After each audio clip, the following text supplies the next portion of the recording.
En este séptimo domingo después de Pascua ya es un momento, un intermedio, digamos así, en el cual ya no estamos cantando la resurrección de Cristo, sino que nos estamos encaminando hacia la venida del Espíritu Santo.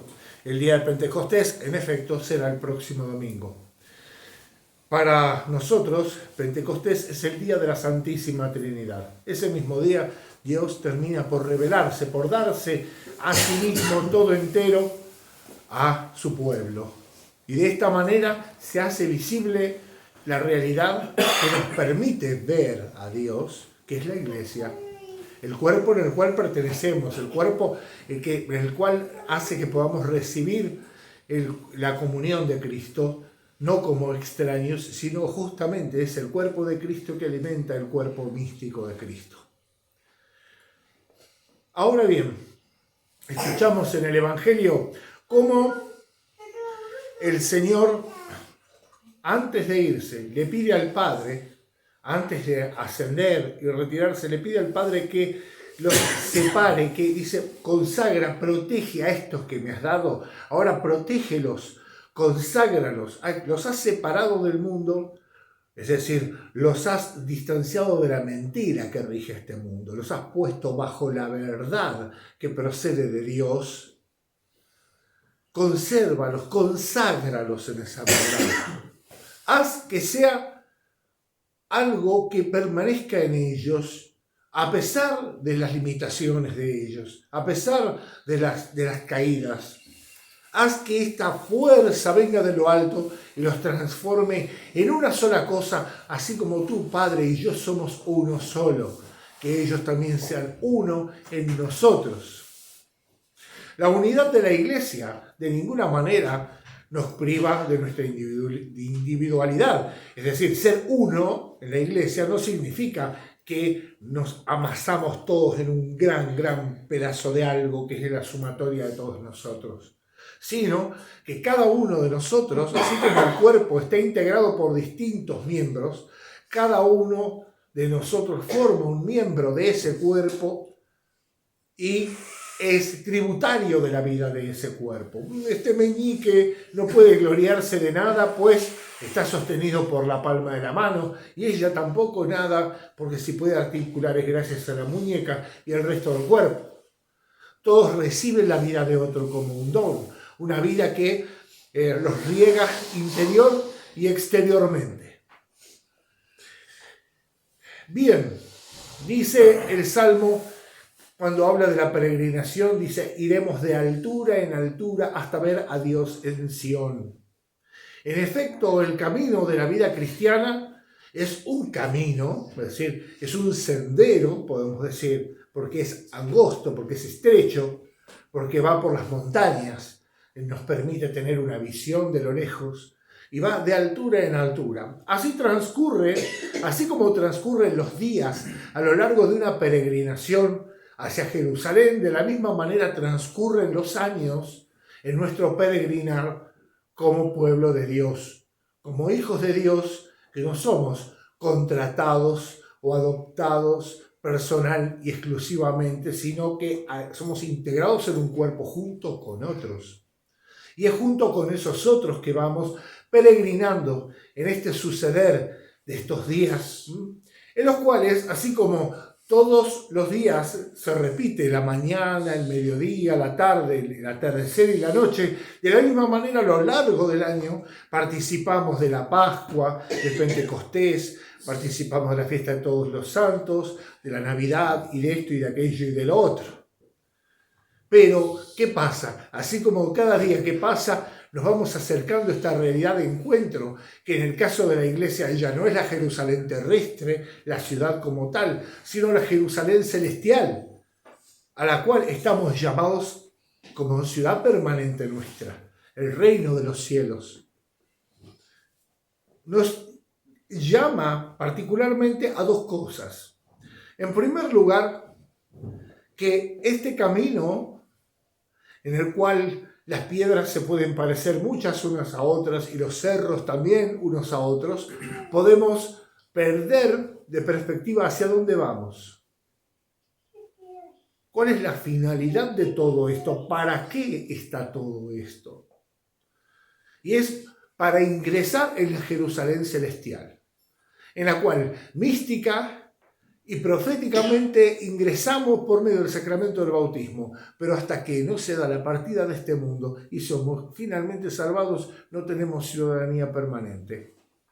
Nuestro andar, pues, en este mundo es un andar con una finalidad, el ser alcanzado finalmente por la gracia de Dios, por el reino que se consagra con la venida del Espíritu Santo. Pues, ¿qué es lo que vemos cuando vemos a los discípulos y apóstoles de Cristo, a sus allegados e inclusive sus parientes? ¿No les bastó el haber compartido con Él el tiempo que cada uno tuvo la gracia de contemplarlo y escucharlo? Pues con la muerte del Señor se dispersaron. Luego de la resurrección comenzaron a reunirse y participaron de distintas intervenciones de Cristo resucitado. Sin embargo, no lograban superar el miedo a aquellos que eran enemigos de la fe. Sin embargo, cuando vino el Espíritu Santo, fue enviado hipostáticamente, es decir, personalmente, así como Cristo, como en cuanto Hijo de Dios, siempre actuó junto con el Padre en el mundo, pero en un momento concreto de la historia, en cuanto persona divina, vino como hombre encarnado. Dios, que nace como hombre sin dejar de ser Dios, asume todo lo humano.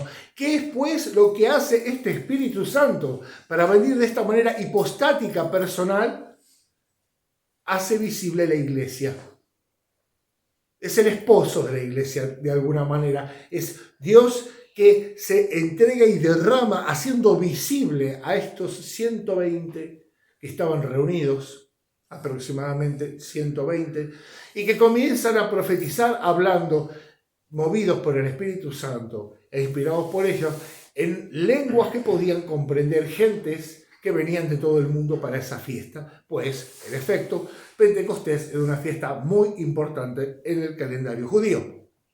Ese día no solo se celebraban la primera recolección de las mieses, los primeros frutos, sino que el Señor concedió los primeros frutos de la evangelización, pues el Espíritu Santo en esa proclamación hizo que 3.000 se unieran a ese pequeño grupo de 120. Por otra parte, otra cosa que se celebraba era la entrega de la ley a Moisés en el monte Horeb. Es decir, en aquellos tiempos en que Dios concedió la ley, una ley que revelaba el interior del ser humano, esos 10 mandamientos, pues esa ley que fue dada a los hombres por medio del pueblo de Israel, esa fiesta era Pentecostés. Y hoy que recibimos, entonces, ¿qué es lo que vamos a recibir?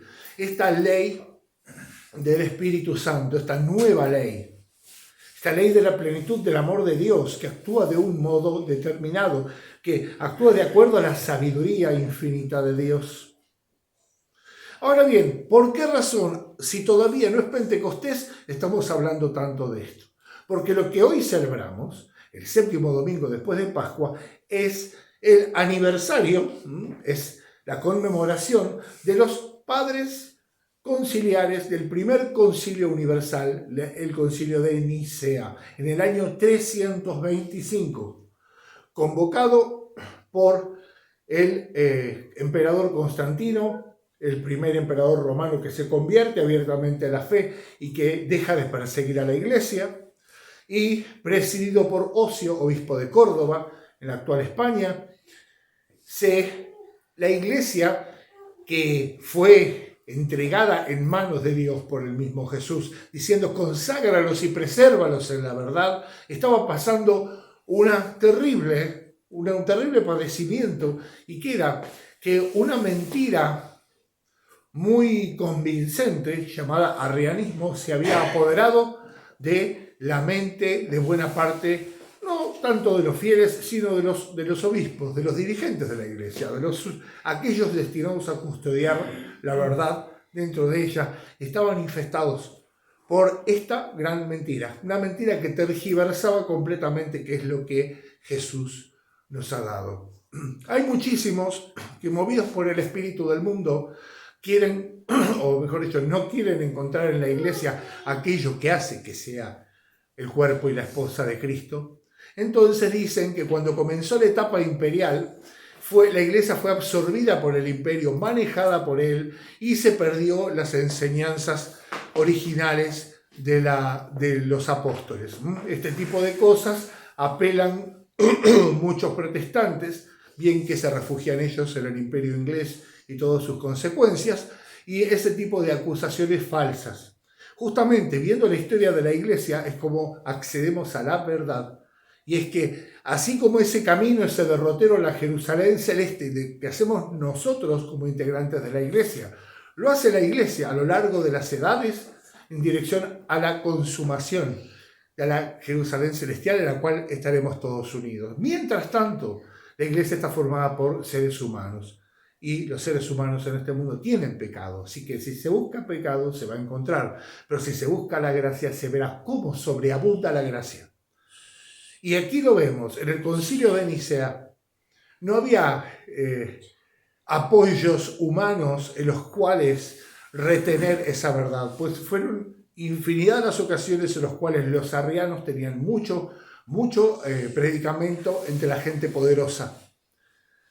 Y buena parte de los emperadores de aquella época murieron arrianos, los obispos de las sedes principales eran arrianas y estaba el poder en sus manos.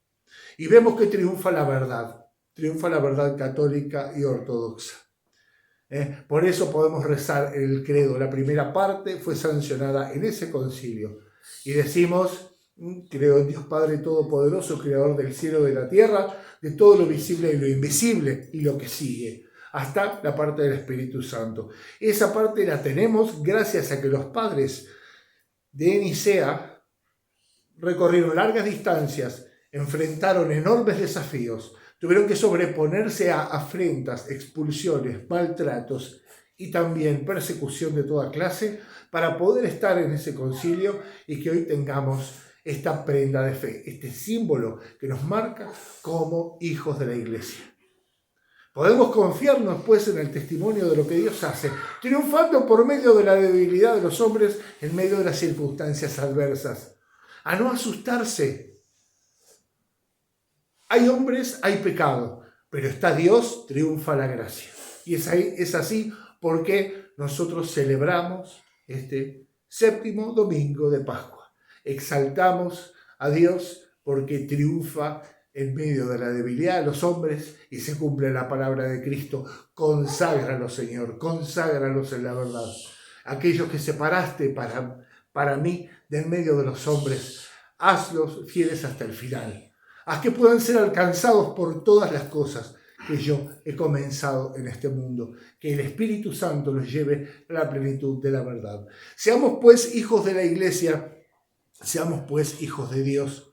Esforcémonos por ser esmerados en nuestro camino hacia la Jerusalén celestial y podremos gozar un día de esa dicha sin fin, de esa paz que supera toda razón, de esa felicidad que solamente Dios puede crear en medio de los que un día adoptó como hijos y otro día recibirá en su seno para siempre. Que la Santísima Madre de Dios, aquella que, habiendo recorrido el camino terrenal, fue consagrada junto a su Hijo a la derecha como reina del cielo y de la tierra, nos conceda la perseverancia en la fe. Amén. Amén.